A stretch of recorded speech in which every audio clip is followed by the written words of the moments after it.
A gente às vezes se perde no detalhe. Eu sou o Alexandre Robles e eu tenho uma mensagem para você.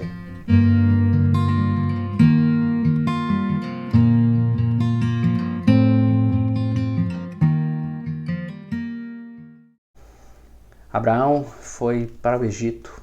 Ele era o chefe de uma pequena comunidade nômade no deserto.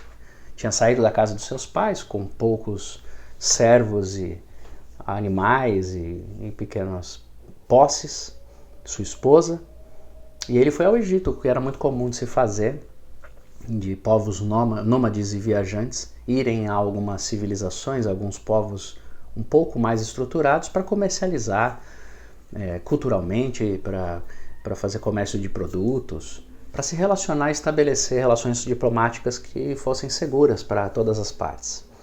Acontece que era muito comum também que as mulheres fossem utilizadas como uma forma de estabelecimento de contato diplomático. Então, a esposa de um chefe de um clã poderia ser desejada por outro chefe de um outro clã, de uma outra civilização, e então ou eles estabeleciam um contrato para que essa mulher fosse cedida, ou o chefe de um clã corria o risco de vida, porque se um faraó do Egito, por exemplo, gostasse da esposa de Abraão, a Sara, o Abraão mesmo corria algum tipo de risco.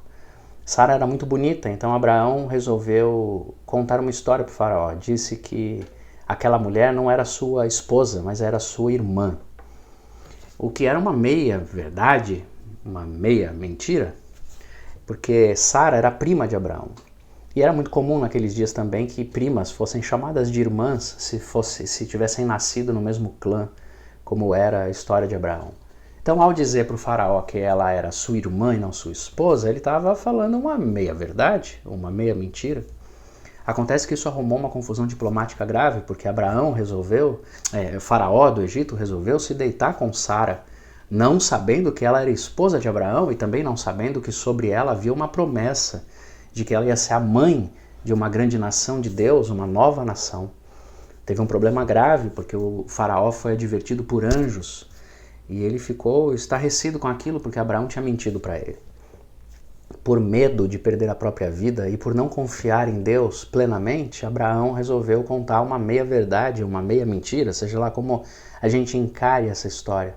O fato é que um detalhe pode estragar uma história inteira de vida, pode corromper e prejudicar uma vida inteira. E a gente tem que tomar muito cuidado com isso, para que a gente não tenha a vontade de viver a verdade da vida maculada, misturada por pequenas mentiras que a gente administra muitas vezes e que elas têm o poder de destruir toda uma história. Que a gente preste muita atenção nisso. Deus nos abençoe, paz e bem.